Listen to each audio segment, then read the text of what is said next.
नमस्कार, स्वागत है आप सबका। मैं हूं पुनीत पाठक और आप देख रहे हैं मेरा मध्य प्रदेश। आज सबसे ज्यादा चर्चा मध्य प्रदेश में है तो वो है ज्योतिरादित्य सिंधिया की। वजह है केंद्रीय मंत्रिमंडल विस्तार और उनका अचानक दिल्ली जाना। बीजेपी नेता और राज्यसभा सांसद ज्योतिरादित्य सिंधिया दिल्ली पहुंच चुके हैं। उनका केंद्रीय मंत्री बनना तय माना जा रहा है और ये इसी बात से समझा जा सकता है कि सिंधिया 4 दिन के मालवा दौरे पर प्रदेश आए थे, लेकिन अचानक से उनको दिल्ली से बुलावा आया। हालांकि सिंधिया ने इस पर ठोस कोई बात नहीं कही, लेकिन उनके समर्थकों में जश्न का माहौल है। इधर कांग्रेस ने फिर से सिंधिया को निशाने पर लिया है। तस्वीरें उज्जैन की हैं, जहां राज्यसभा सांसद ज्योतिरादित्य सिंधिया ने भगवान महाकाल के दर्शन और पूजा अर्चना की। इसके फौरन बाद उन्हें दिल्ली से बुलावा आ गया। सिंधिया 4 दिन के मालवा दौरे पर थे और उज्जैन में भगवान महाकाल के दर्शन के बाद देवास जाने की तैयारी कर रहे थे। तभी उन्हें दिल्ली से फोन आया, जिसके बाद वो सीधे इंदौर पहुंचे और फिर यहां से दिल्ली के लिए उड़ान भरी। दरअसल ज्योतिरादित्य सिंधिया को टीम मोदी में जगह मिलने जा रही है। उनका केंद्रीय मंत्री बनना तय माना जा रहा है। हालांकि सिंधिया ने केंद्रीय मंत्री बनाए जाने के मीडिया के सवाल पर कोई प्रतिक्रिया नहीं दी। 3 दिवस के दौरे को समाप्त करके मैं अभी दिल्ली पहुंचा। कोई खबर होगी तो मैं आप लोगों को। इधर सिंधिया जब दिल्ली के लिए रवाना हो रहे थे, तब एयरपोर्ट पर उनके समर्थकों का हुजूम उमड़ पड़ा। सिंधिया समर्थकों ने मान लिया है कि उनके नेता केंद्रीय मंत्री बनने जा रहे हैं। सिंधिया के करीबी मंत्री तुलसी सिलावट ने तो ये तक कह दिया कि सिंधिया को जो भी जिम्मेदारी मिलेगी उसे वो बखूबी निभाएंगे। इधर कांग्रेस का कहना है कि बीजेपी आलाकमान सिंधिया को मध्य प्रदेश में कांग्रेस की सरकार गिराने का इनाम दे रही है।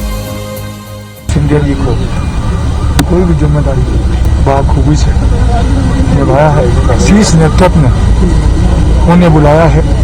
जो जिम्मेदारी देंगे देश के विकास और प्रगति में मोदी जी के नेतृत्व में, मध्य प्रदेश में भी हमारे जो सम्मानीय मुख्यमंत्री इनको एक सहयोगी के रूप में विकास और प्रगति में एक नई गति मिलेगी। लगातार जन सेवा का काम, जनता के सुख में और दुख में हर समय साथ में खड़े रहते हैं। निश्चित रूप से एक चाहे किसी भी वर्ग का व्यक्ति हो, सबके अंदर उत्साह है और निश्चित रूप से जो निर्णय लिया गया है वो उसके लिए हम शीर्ष नेतृत्व को दिल से धन्यवाद देते हैं। मंत्री तो उसी दिन बनाया जाना चाहिए था जिस दिन उन्होंने कांग्रेस के साथ गद्दारी का डील करी थी, लेकिन लग रहा है कि भारतीय जनता पार्टी ने उनके साथ बड़ा धोखा किया है और अब जाके उनको मंत्री बनाया जा रहा है। अब जाके लग रहा है कि डील पूरी होगी। बहरहाल सिंधिया दिल्ली पहुंच चुके हैं। उन्हें टीम मोदी में जगह मिलना तो तय माना जा रहा है। अब सबकी निगाहें इस ओर हैं कि आखिर उन्हें कौन सा विभाग दिया जाता है। इंदौर से दीपक यादव के साथ ब्यूरो रिपोर्ट, IBC 24। इधर मध्य प्रदेश को आज नए राज्यपाल मिल गए हैं। राष्ट्रपति रामनाथ कोविंद ने आज 8 राज्यों में नए राज्यपाल नियुक्त किए और इसी कड़ी में मंगूभाई छगनभाई पटेल को मध्य प्रदेश का नया राज्यपाल नियुक्त किया गया है। मंत्रालय में शिवराज सिंह कैबिनेट की बैठक के दौरान ये खबर मुख्यमंत्री शिवराज सिंह चौहान को मिली, जिसके बाद उन्होंने मंत्रियों को नए राज्यपाल की नियुक्ति की जानकारी दी। साथ ही केंद्रीय मंत्री थावरचंद गहलोत को कर्नाटक का राज्यपाल बनाए जाने की खबर भी उनको मिली। सीएम शिवराज सिंह चौहान ने मंगूभाई पटेल को बधाई दी। वहीं नेता प्रतिपक्ष कमलनाथ ने भी नए राज्यपाल को बधाई दी। मध्य प्रदेश कांग्रेस ने ट्वीट कर नए राज्यपाल को शुभकामनाएं दी हैं। कांग्रेस ने ट्वीट में लिखा कि आशा है कि आप मध्य प्रदेश में लोकतंत्र और संविधान की रक्षा के लिए कड़े कदम उठाते हुए खरीद फरोख्त से बनी सरकार को राजधर्म के लिए प्रेरित करेंगे। इधर नए राज्यपाल ने राष्ट्रपति, प्रधानमंत्री और केंद्रीय गृह मंत्री का आभार व्यक्त किया है।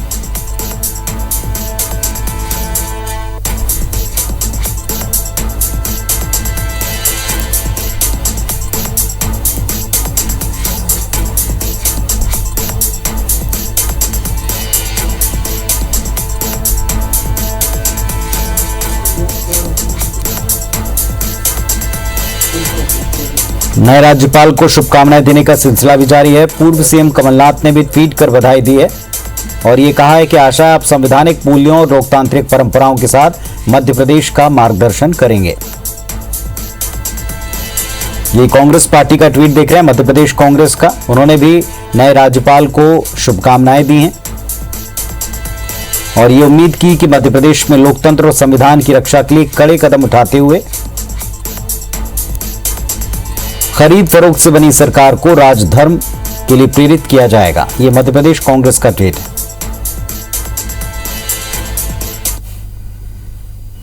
पहले तो मैं महामहिम राष्ट्रपति जी का बहुत बहुत आभारी हूँ, साथ में अपने प्राइम मिनिस्टर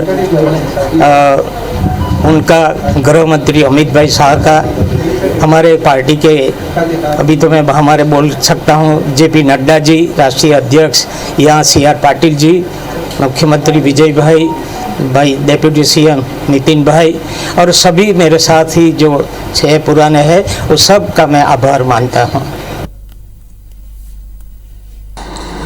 मध्य प्रदेश के लिए अच्छी बात है। बहुत समय से यहाँ पर जो है पार्ट टाइम गवर्नर थे, हर काम के लिए बुलाना पड़ता था। अब वो यहाँ रहेंगे, भगवान करे कि राजभवन गुलजार हो जाए। मध्य प्रदेश में नगरीय निकाय चुनाव से पहले शिवराज सरकार ने प्रदेश की 6,876 अवैध कॉलोनियों को वैध करने का निर्णय लिया है। आज कैबिनेट मीटिंग में इसके लिए मध्य प्रदेश नगरपालिका विधि संशोधन अध्यादेश 2021 लागू करने के प्रस्ताव को मंजूरी दी गई। इससे 20% अवैध निर्माण वैध हो सकते हैं। अवैध कॉलोनी का निर्माण करने वाले कॉलोनाइजर पर 10 लाख तक जुर्माना और 7 साल जेल के प्रावधान लागू किए जाएंगे। इसके अलावा किसानों को 0% ब्याज पर रबी सीजन में अल्पकालीन कृषि ऋण की ड्यू डेट बढ़ाते हुए 30 जून करने का प्रस्ताव है। मध्य प्रदेश उपभोक्ता संरक्षण अधिनियम के तहत राज्य आयोग और जिला आयोग के अध्यक्ष और सदस्यों को मानदेय के स्थान पर वेतन दिए जाने के प्रस्ताव को भी पास कर दिया। मध्य प्रदेश रेत खनन नियम 2019 में संशोधन करने के प्रस्ताव को मंजूर किया। सिंगरौली जिले में फोर्टिफाइड चावल के वितरण को मंजूरी दी गई। केंद्रीय परियोजनाओं के लिए जमीन की खरीदी आपसी सहमति से करने के लिए नियमों में संशोधन के प्रस्ताव को भी कैबिनेट से मंजूरी मिल चुकी है।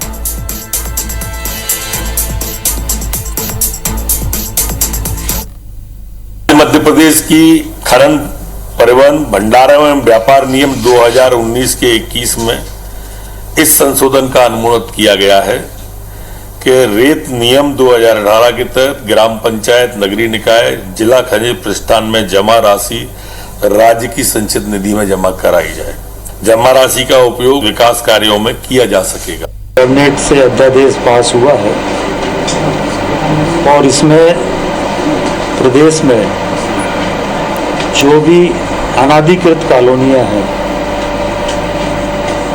उन सभी कॉलोनियों को नियमित किया जाएगा। मुख्यमंत्री शिवराज सिंह चौहान ने मंत्रिमंडल के साथ एक अहम बैठक की, जिसमें मुख्य सचिव, सभी विभागों के ACS और प्रमुख सचिव भी शामिल हुए। इस बैठक में आत्मनिर्भर मध्य प्रदेश के लक्ष्य को समय से पूरा करने के निर्णय लिए गए। मुख्यमंत्री ने कहा कि इसके लिए सभी मंत्री हर सोमवार को रोडमैप के मुताबिक साप्ताहिक, मासिक, त्रैमासिक समीक्षा करें। मुख्यमंत्री ने कहा कि हर सोमवार अपने विभाग की बैठक आवश्यक रूप से लें। CM ने कानून व्यवस्था को लेकर भी कड़े निर्देश दिए। उन्होंने बेटियों की सुरक्षा पर चिंता जाहिर की, कहा कि कोई ये ना सोचे कि वो घर वालों के द्वारा किया गया कुकृत्य है। CM ने साफ तौर पर कहा कि इस मामले में कोई परिवार नहीं, कोई घर नहीं, तुरंत कड़ा एक्शन चाहिए।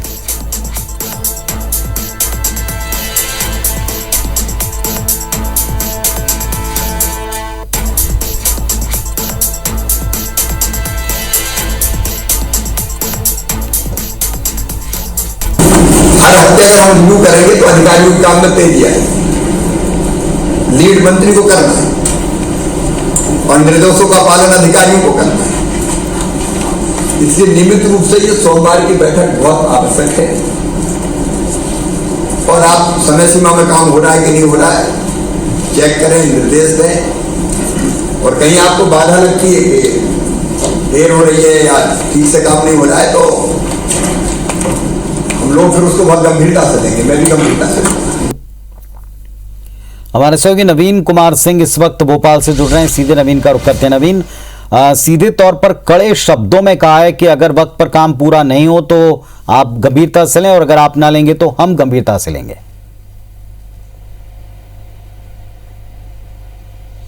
देखिए, मुख्यमंत्री ने अपने तेवर साफ कर दिए हैं। मध्य प्रदेश में साल 2023 में विधानसभा चुनाव होने हैं, उसके पहले ये जो सरकार बनने के बाद, बीजेपी की सरकार बनने के बाद जो 1.25 साल का वक्त रहा, वो कोरोना में चला गया, सरकार का खजाना खाली है, कई सारे विकास की योजनाएं जो हैं रुकी हुई हैं। जाहिर है मुख्यमंत्री इसको गंभीरता से ले रहे हैं। मुख्यमंत्री ने साफ कर दिया है कि मध्य प्रदेश में फिजूल खर्ची बर्दाश्त नहीं होगी। उन्होंने कहा किसी भी तरीके की लीकेज, आर्थिक रूप से अगर विभागों में कहीं से लीकेज है, फिजूल खर्ची है, तो उसको तुरंत रोकना होगा प्रशासनिक अफसरों को, और इसकी कमांड मंत्री को खुद संभालनी होगी। मुख्यमंत्री ने यह भी कहा है कि मंत्री जो है हर सोमवार को अपने विभाग का प्रेजेंटेशन ले, हर विभाग अपने विभाग की हर योजनाओं की समीक्षा करे, ताकि अगले मंगलवार को जब कैबिनेट की बैठक हो तो वो तैयारी से आ सके। और हर हफ्ते इसकी समीक्षा हो, 15 दिन में समीक्षा हो, हर 3 महीने में समीक्षा हो। तो मुख्यमंत्री बिल्कुल तैयार हैं मध्य प्रदेश में जो आखिरी के सरकार के जो 2 साल बचे हैं उसमें बेहतर माइलेज देने के लिए, बेहतर योजनाओं का क्रियान्वयन और उसकी योजनाओं की डिलीवरी के लिए। मुख्यमंत्री ने इसके बाद लॉ एंड ऑर्डर से संबंधित बैठक ली। बैठक में गृह मंत्री नरोत्तम मिश्रा भी थे, डीजीपी वीके जौहरी के अलावा मध्य प्रदेश के सभी जिलों के एसपी और सभी रेंज के आईजी मौजूद रहे इस बैठक में। जिस तरीके से हाल में हमने देखा कि धार अलीराजपुर में कुछ बच्चियों के साथ मारपीट के वीडियो वायरल हुए, बड़ी बेतहाशा तरीके से उनकी पिटाई हो रही। मुख्यमंत्री ने इस घटना को गंभीरता से लिया और आज ये हाई लेवल बैठक बुलाने का मकसद भी मुख्यमंत्री का सिर्फ इतना ही था कि मध्य प्रदेश में जिस तरीके से क्राइम और लॉ एंड ऑर्डर बिगड़ा है, क्राइम अगेंस्ट वीमेन जिस तरीके से बढ़ा है, तो उसको लेकर सख्ती करनी होगी। मुख्यमंत्री ने साफ कहा कि अगर किसी बच्ची के साथ इस तरीके से कोई मामला हो रहा है तो भले ही परिवार का शख्स हो, परिवार के बाहर का शख्स हो, रिश्तेदार हो, उसके खिलाफ सख्त कार्रवाई करनी होगी। सिर्फ जेल में डालने से या सिर्फ सलाखों के पीछे ले जाने से पुलिस की कार्रवाई पूरी नहीं होगी। सबूतों के साथ, तगड़े सबूतों के साथ गंभीर और सख्त सजा दिलाने की कोशिश भी पुलिस महकमे को करनी होगी। साथ ही साथ मुख्यमंत्री ने इस बात पर भी नाराजगी जाहिर की कि कई सारे क्षेत्रों से जो खबर है वो सोशल मीडिया के जरिए सीधे फ्लोट हो जाती है और इससे कांग्रेस पार्टी जो विपक्ष जो है एक बड़ा माहौल बनाता है। तो मुख्यमंत्री ने ये कहा कि जो बड़ी घटनाएं जिले की होती हैं उसमें जिले के एसपी की जिम्मेदारी है कि उन घटनाओं की जानकारी वो गृह मंत्री नरोत्तम मिश्रा को दे, डीजीपी विवेक जौहरी को दे, ताकि वक्त रहते इसको संभाला जा सके, उस पर सख्त कार्रवाई हो सके। मुख्यमंत्री ने यह भी कहा जिस तरीके से भी हाल में हमने देखा सोशल मीडिया पर जिस तरीके से भारतीय जनता पार्टी की सरकार की, खासकर गृह विभाग की जिस तरीके से किरकिरी हो रही है, पुलिस कहीं डंडे चलाती है, पुलिस किसी को बेरहमी से पीटती है, दुकान बंद कराने को लेकर पुलिस के साथ मारपीट हो जाती है। तो ये तमाम जो घटनाएं हैं इसको लेकर मुख्यमंत्री ने भी ये निर्देश दिया कि सोशल मीडिया को एक्टिव करना होगा पुलिस महकमे को, और बहुत ज्यादा जरूरी हो तो पीएचयू अपने लेवल पे प्रेस कॉन्फ्रेंस करके जो मीडिया के लोग हैं उनको कुल मिलाकर एक ही निर्देश दिखाई पड़ता है कि अगर अब इस तरह की घटनाओं से सरकार की किरकिरी होती है तो उस पर सख्त एक्शन हो सकता है, वक्त रहते चेत जाएं। बहुत शुक्रिया आपका इस पूरी जानकारी के लिए। चलिए देखते हैं बिग न्यूज।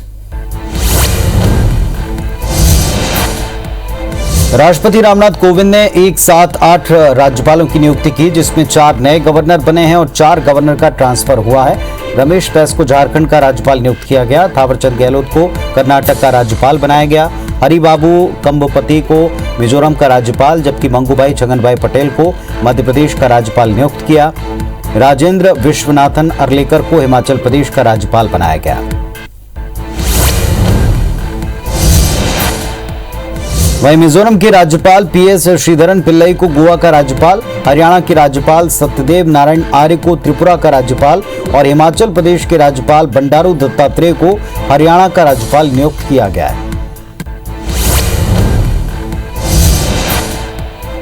केंद्रीय मंत्रिमंडल विस्तार के बीच बिहार की राजनीति गर्मा गई। चिराग पासवान ने प्रधानमंत्री मोदी को पत्र लिखकर कहा कि एलजेपी के कोटे से किसी को मंत्री न बनाया जाए। उन्होंने मोदी को लिखे पत्र में कहा पशुपति पारस को एलजेपी कोटे से मंत्री न बनाया जाए। अगर उन्हें मंत्री बनाना है तो एक निर्दलीय सांसद के तौर पर मंत्री बनाया जाए। अगर एलजेपी कोटे से उन्हें मंत्री बनाया गया तो वे कोर्ट तक जाएंगे। दिल्ली हाईकोर्ट में ट्विटर ने मंगलवार को माना कि ट्विटर ने भारत सरकार की ओर से बनाए गए नए आईटी नियमों का पालन नहीं किया। इस पर हाईकोर्ट ने स्पष्ट कर दिया कि अब केंद्र सरकार पर ट्विटर पर कार्रवाई करने के लिए स्वतंत्र हैं और कंपनी को सुरक्षा नहीं दी जा सकती। इसके अलावा दिल्ली हाईकोर्ट ने ट्विटर की ओर से की जा रही देरी पर नाराजगी जताई है।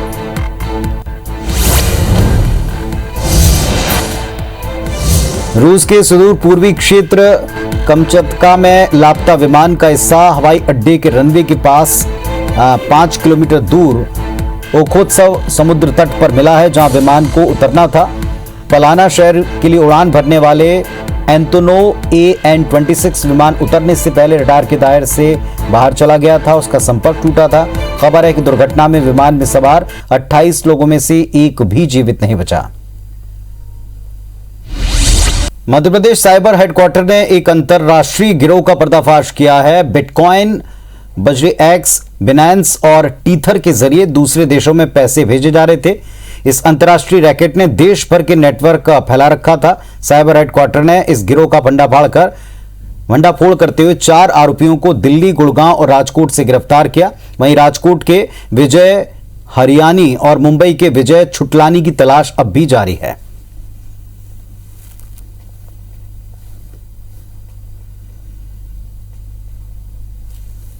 तो इस बुलेटिन में फिलहाल इतना ही। खबर अपडेट्स के लिए आप देखते रहिए IBC 24। नमस्कार।